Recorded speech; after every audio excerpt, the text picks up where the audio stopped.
Tenho mofado em minha cela nessa penitenciária imunda por 22 anos. Hoje escrevo essa carta porque sinto que a vida em meu corpo está desaparecendo e sinto a necessidade não somente de confessar os meus pecados, mas também de alertar a quem essa carta possa chegar sobre os perigos sobrenaturais que são terrivelmente ignorados por todos, especialmente agora, nesse mundo de tecnologia tão avançada. As pessoas não têm mais tempo para enxergar o que está ao seu redor, ou até mesmo olhar as estrelas. Todos estão muito ocupados com as coisas que pouco lhes deveria importar. Mas vamos aos fatos abomináveis de minha vida antes que eu perca a atenção. O ano era 1982. Eu era um jovem, tinha somente 24 anos na época, um trabalhador, honesto e suficientemente simpático. Eu morava em uma cidade miserável no sul do país, a qual não quero revelar o nome. De repente, uma noite, ficou frio quando eu acordei de madrugada. Estava sentindo uma sensação estranha, como se alguém estivesse me observando. Liguei a luz do abajur que ficava em cima do criado mudo ao lado da minha cama e olhei em volta. Tudo parecia normal, mas aquele sentimento era estranho e persistia. Tentei me lembrar se estava tendo algum pesadelo, mas eu tinha certeza que não, pois estava bem acordado. Eu apaguei a luz e voltei a dormir novamente.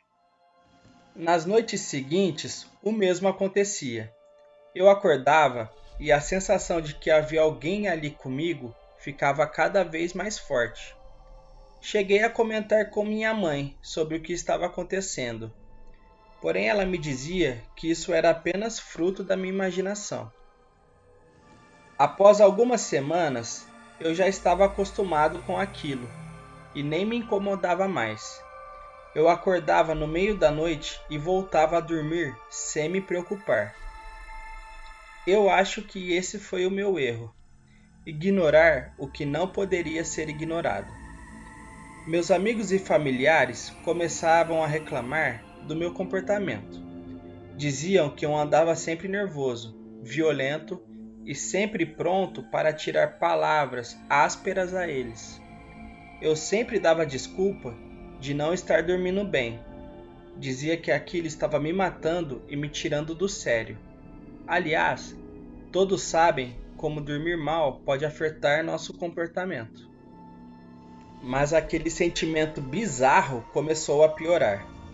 Então, houve a primeira ocasião onde eu tive a certeza de que aquilo não era só impressão minha, e que realmente alguém ou algo estava comigo durante as noites.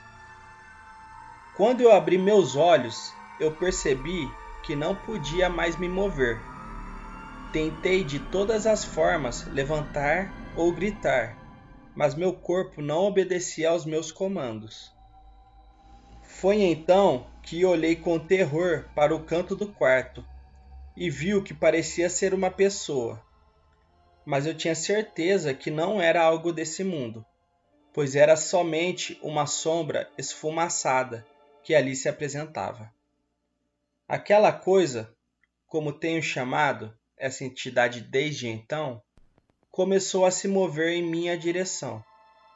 Aterrorizado, tentei gritar, mas meu grito era abafado de maneira sobrenatural, como se milhares de mãos estivessem apertando o meu pescoço. Fechei os meus olhos e repeti a mim mesmo: "Você está tendo apenas um pesadelo." Até quando senti que poderia mover o meu corpo, e este me obedecia com eficácia, apesar de sentir um pouco de dormência. Abri os meus olhos outra vez e meu quarto estava vazio. Dessa vez eu dormi com a luz acesa o resto da noite. Na manhã seguinte, fui ao encontro da minha família, que estavam na mesa tomando seu desjejum. Contei tudo o que aconteceu. Meus 2 irmãos mais novos riram de mim. Meu pai nem me escutou, e minha mãe continuou dizendo que eu estava tendo pesadelos que pareciam reais. Depois de escutar isso, eu saí para o trabalho furioso. Aquele acontecimento começou a virar rotina.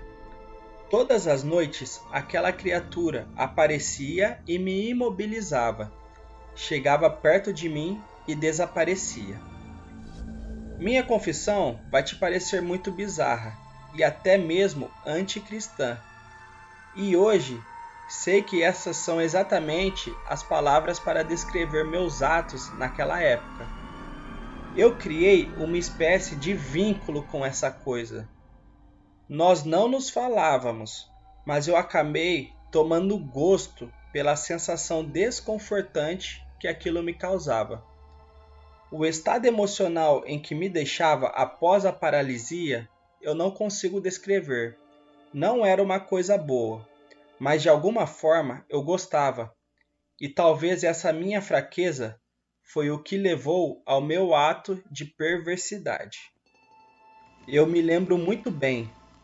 Foi no dia 22 de março. Eu me sentia muito cansado e depressivo. Os ataques sombrios estavam sugando todas as minhas energias, e de alguma forma eu perdi o controle do meu corpo. Nessa noite eu acordei exatamente às 4:30 da manhã, e ali estava o espectro outra vez.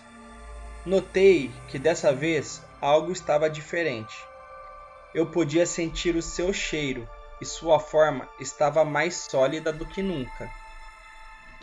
Mesmo não podendo imaginar com o que aquilo se parecia, me horrorizei com aquela imagem demoníaca que se aproximava de mim. Outra vez, tentei em vão me libertar das correntes invisíveis que me prendiam os movimentos. Eu queria correr. Sabia que algo de ruim estava para acontecer. Foi então que o demônio deitou-se em cima de mim e começou a sussurrar algo em meus ouvidos. Ainda hoje, não sei o que ele dizia, mas soava maligno e hipnotizante. Minha visão foi desaparecendo. Eu sentia que meu espírito estava sendo sugado, até que eu perdi minha consciência. Após algum tempo, eu escutei um grito masculino alto e forte. Quando abri os olhos, vi a bota de um policial se aproximar do meu rosto com violência.